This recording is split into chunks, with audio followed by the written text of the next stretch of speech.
नमस्कार, निकिता मेरा नाम है और इंडिया न्यूज़ की डिजिटल प्लेटफॉर्म पर बहुत स्वागत आपका। बात करेंगे कतर की। एक समय था जब कतर रेगिस्तान जैसा बंजर था और अब अमीर देशों में शामिल हो गया है कतर। ये तब्दीली कैसे हुई ये हम आपको बताएंगे।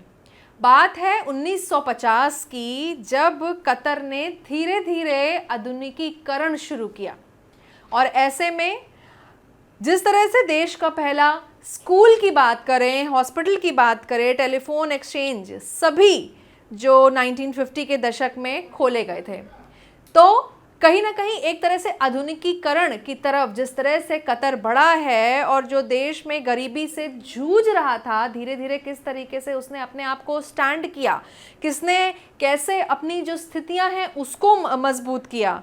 तो पिछले 60 वर्षों में कतर के जो दरवाजे हैं वो कैसे खुले ये भी हम आपको बताएंगे। और जिस तरह से ईरान ने कतर स्थित जो एयरबेस हैं उस पर मिसाइल दागी है। अब जब ईरान ने मिसाइल दागी तो अमेरिका सेना ने इसे एयरबेस पर हमला कर ईरान ने यूएसएस पर जो अपना हमला है, जो यूएस पर जिस तरह से अपना बदला है वो ले लिया।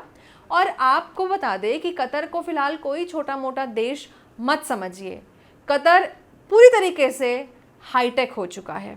यहाँ पर धीरे धीरे जिस तरीके से शाही ठाठ की बात करें, यहाँ पर अमीरी किस तरीके से लोगों के बीच में नज़र आती है, यहाँ पर जो रहन सहन है ये कितना स्ट्रॉन्ग और मजबूत हो चुका है, एक स्टैंडर्ड ऑफ लिविंग किस तरीके से इम्प्रूव हो गई है 1915 के बाद से कतर में। यानी कि जो पूरी आंखें हैं वो चकाचौंध हो जाएंगी अगर कतर में हम आते हैं, क्योंकि कतर अब काफ़ी हाईटेक हो चुका है। कतर दुनिया के अमीर शहर की लिस्ट में शामिल है और आपको बता दें ये पहला मुस्लिम देश है जहां पर इंटरनेशनल फुटबॉल मैच भी खेला जाता है, यहाँ पर खेला गया है। और साथ ही दिलचस्प बात यह है कि यहाँ की जो किस्मत रातों रात पलटी है यहाँ पर लोगों की। और 50 साल पहले ये देश किस तरीके से गरीबी से जूझ रहा था, लेकिन आज अमीर देशों की लिस्ट में है। साथ ही ये भी बताते चले कि दुनिया की सबसे सेफ कंट्री भी है। और जिस तरह से जब यहाँ पर मिसाइल और अटैक होने लगे, किस तरह से एयरबेस यानी कि एयरपोर्ट को बंद कर दिया गया।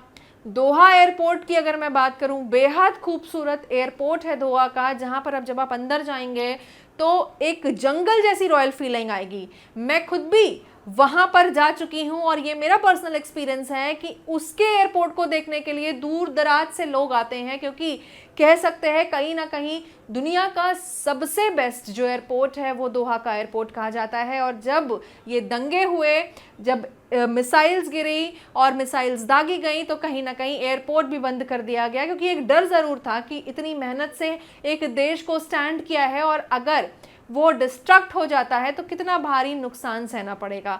तो 1915 के बाद से इसके पहले अनडाउटेडली कतर एक बहुत ही गरीब देश था, लेकिन धीरे धीरे कैसे अमीरी आई, कैसे शाही ठाट बाट हुए, कैसे ऊंची ऊंची बिल्डिंग, शॉपिंग कॉम्प्लेक्स वहाँ पर नज़र आए कि अब जहाँ पर लोग घूमना भी पहले पसंद नहीं करते थे, अब वहाँ जा कर के घूमते हैं, अपना क्वालिटी टाइम स्पेंड करते हैं। दोहा एयरपोर्ट की तो क्या ही बात कहूँ मैं आपसे, दुनिया का सबसे अजीज़ एयरपोर्ट बन गया है।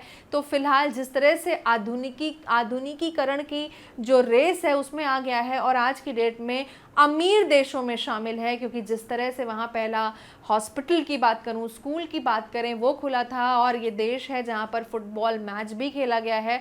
तो इन सभी से आप अंदाज़ा लगा सकते हैं कि किस तरीके से कतर ने अपने आप को हाईटेक और अपग्रेड किया।